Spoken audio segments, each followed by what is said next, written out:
are now tapped into the Corrected Felon Podcast with your host Inspiretheblocc, aka the Lone Wolf on the Middle Passage Media Network. What up, though, and welcome to the Corrected Felon Podcast. I want to thank everybody for constantly tapping in with your boy, time in and time out, because over here at the Corrected Felon Podcast, we like to talk about some shit that makes a difference in society. But once again, please make sure y'all hit that subscribe button, that like button, get in the comment section, tell me what you think. Excuse me. And also, like I said, share it, turn the notification bell on, so when I drop all of them, y'all know what time it is, because once again, we living in a time where we need good information. And so that's what I try to provide over here at the Corrected Felon Podcast, because, you know, like I say, like to have conversations of substance. One of the things that all living things share in common is that we all have this, the number one law of nature is self-preservation. Whether it's anything in the animal kingdom, if it has life, it has self-preservation instincts. As human beings, we share that same first law of nature.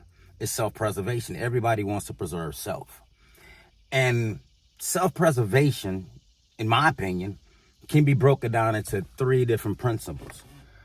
And the first principle, which would be food, the second will be sex, and the third one will be shelter. Just like I said, a couple seconds ago, that all living things need food. Some eat meat, some don't. But you need it to sustain life. Without it, the life does not exist. You have to continue to nourish this physical part of it so that life can continue to go on as it's supposed to go on in a living sense, in the physical sense. So you need food. Sex. Yeah, everybody needs sex, but for the main purpose of procreating, right? That idea gets lost because of the pleasure of sex. But really the main purpose for sex is to procreate, right? To keep life going again and to expand whether you as a human being, your roots in this world or even in the animal kingdom. But that's the purpose of sex, is to procreate. And the third one would be shelter.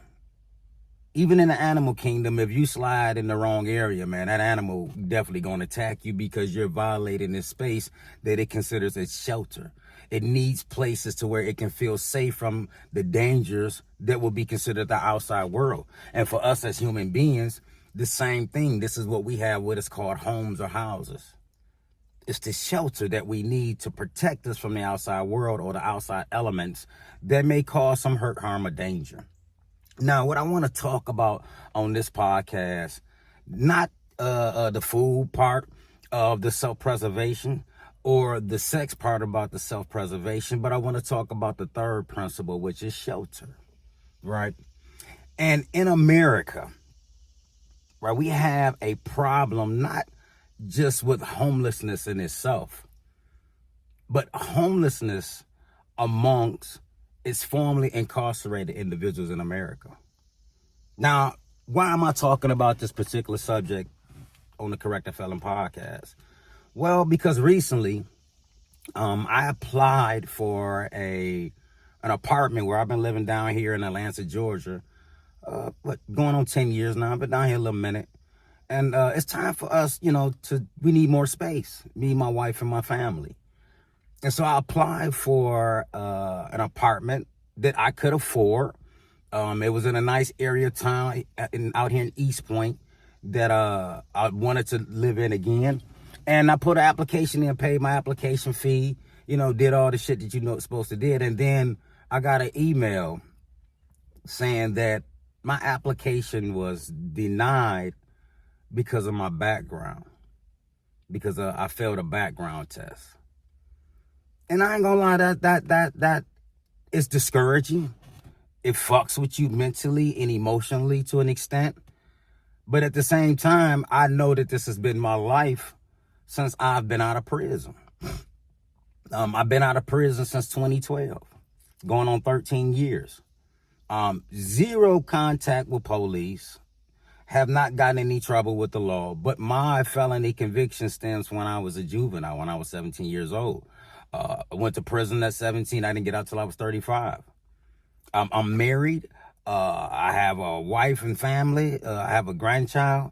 And I've been doing everything that I'm supposed to do since I've been out of prison. I've maintained a job, even uprooted my family from Flint, Michigan, and moved down here to Atlanta, Georgia, where I thought that this was the holy grail, or Israel for black people. That's a whole nother conversation. I'll talk about that some other time. But right now, formerly incarcerated people in America is being discriminated against.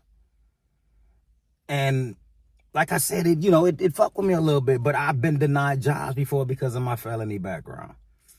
Like, I've been denied houses before, but the problem that I'm having is that because it's been so long, even since I've been out of prison, like I say, going on 13 years, that management companies and also private owners can deny me a place to live because of my background.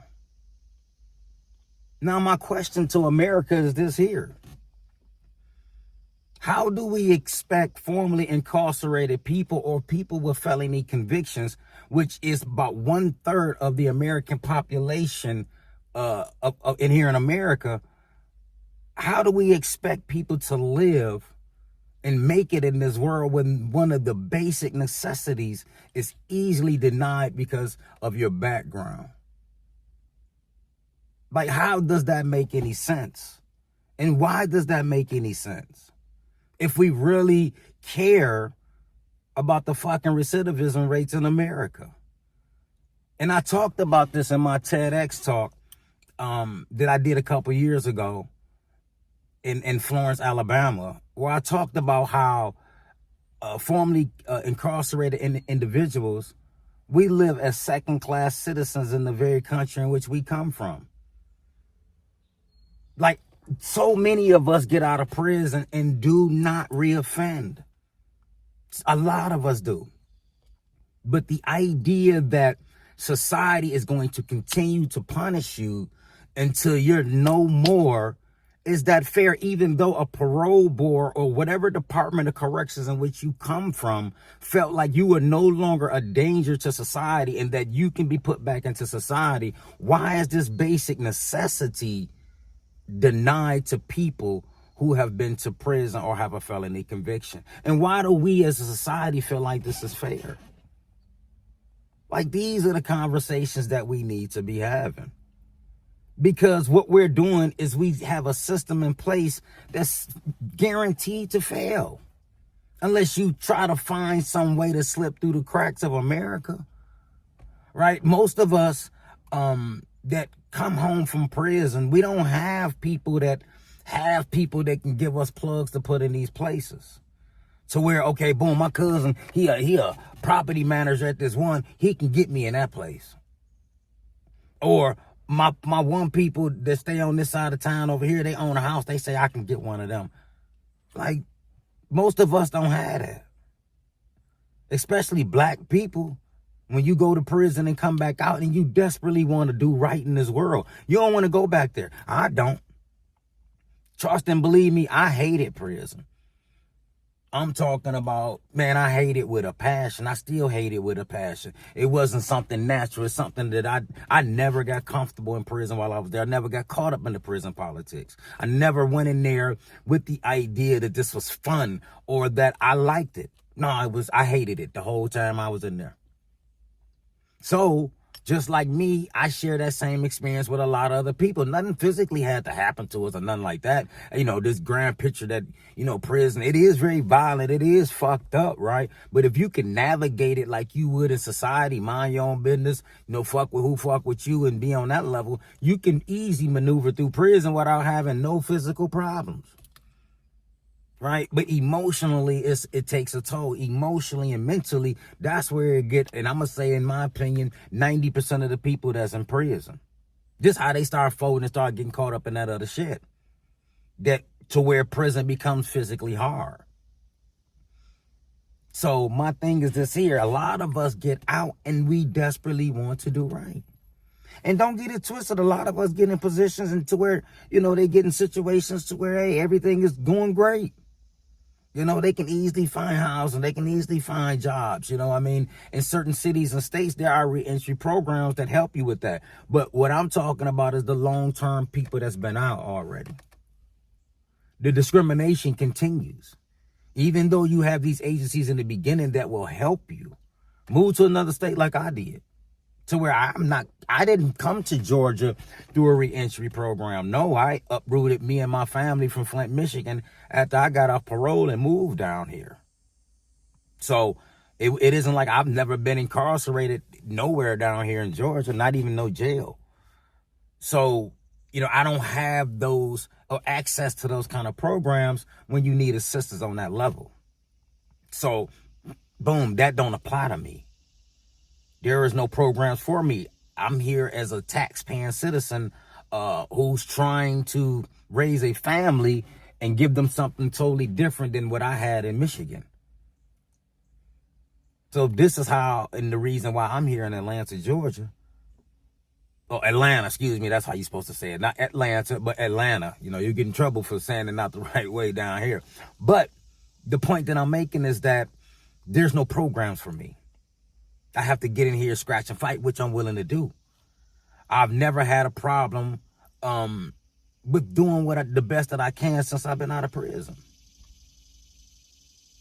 But once again, I'm asking the question, how are people in America, or formerly incarcerated people in America, supposed to make it if these roadblocks are in our way? And also in my TEDx talk, I gave a solution. And that solution is, after 10 years of successfully not getting into any kind of trouble since a person is released from prison, their record should be sealed only to the courts.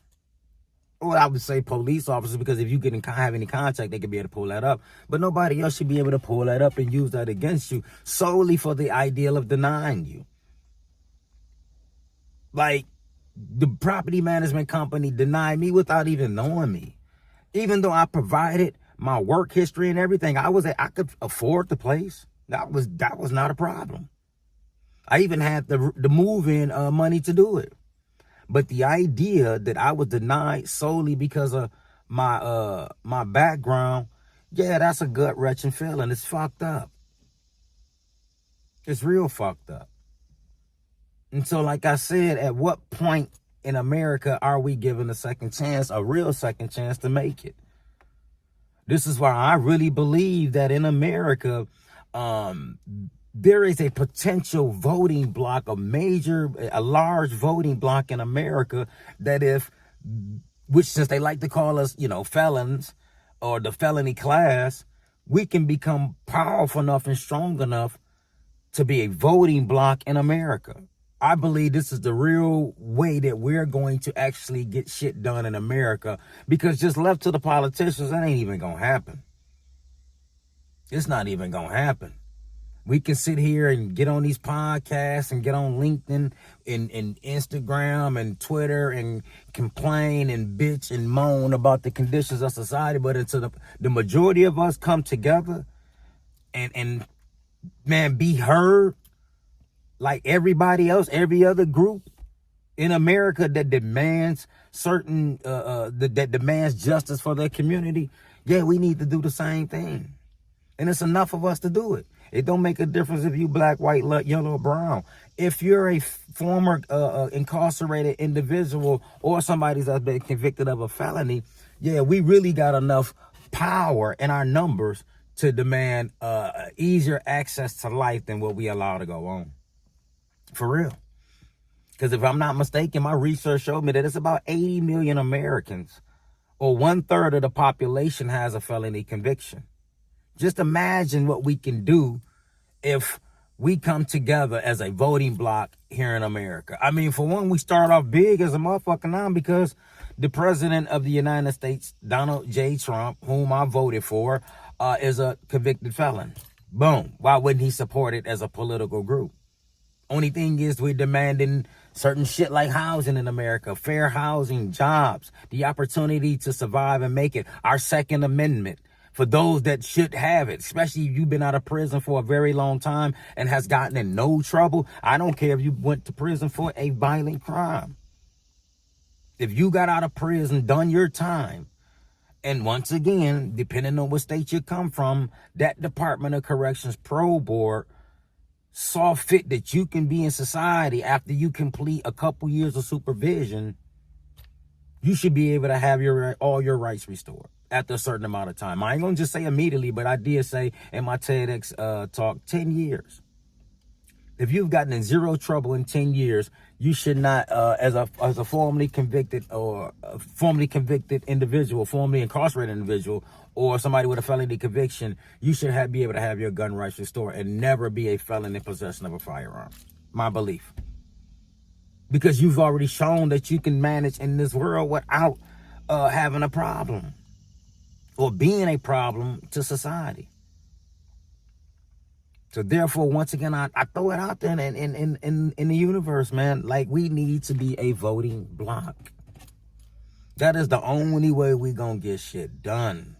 That is the only way that we gonna ever be able to be totally free in America, is if we put our numbers into politics.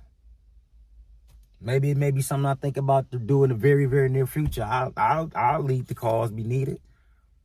But I'm going to need the support. Because I believe in America, man, we can change this shit. Or we can get people to hear us. No way should we be denied housing simply because we got a felony conviction, even though you can afford to live there. And especially if the felony conviction is over 10 years old. Like, why would you discriminate against that after 10 years? America is not the land of the second chance. In fact, she's quite the opposite. She's the unforgiving to convicted felons. Of course, convicted felons coexist in a lot of spaces as the first class. According to criminal conviction statistics, over 80 million Americans hold a felony conviction. The problem is, convicted felons can't coexist or live in totality in these spaces with the first class. They won't allow it under any circumstances. The reason why they won't allow it is because they don't believe that people like myself with a felony conviction can change. And they love to use data and statistics to support their beliefs. It got to make sense somewhere, right? And, homelessness in America, that's one of the main links to it, is people being formerly incarcerated. So if we can focus on this shit and change this shit in America, trust me, we'll have a safer America. Everybody don't want to be a criminal. Just give the opportunity and let us thrive and make it in this world. Like the slogan that everybody say, if you work hard, you can make it. It's funny that I say that because recently the email that I got back, you should see the pop-ups in this video, about me being denied the house, and I sent it to a good friend of mine. He's a Southern Georgia boy, white, little older conservative, which I don't mind the conservative part. That's where we connect at.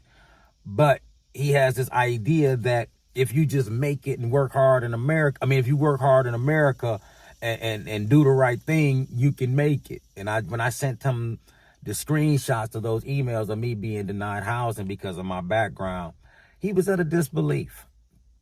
Not in me, because he always believed that if I just worked a little bit harder, I can make it in his life. He was at a disbelief because he really didn't believe that kind of shit happens in America. So, I say that to say in this podcast on this note is that we got to change this shit. If y'all really care about fucking recidivism rates in America, we got to change this. We don't want to be criminals. We don't.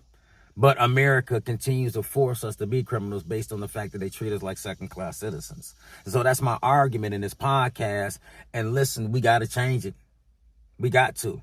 And be needed, we got to change it with us, the formerly incarcerated individuals.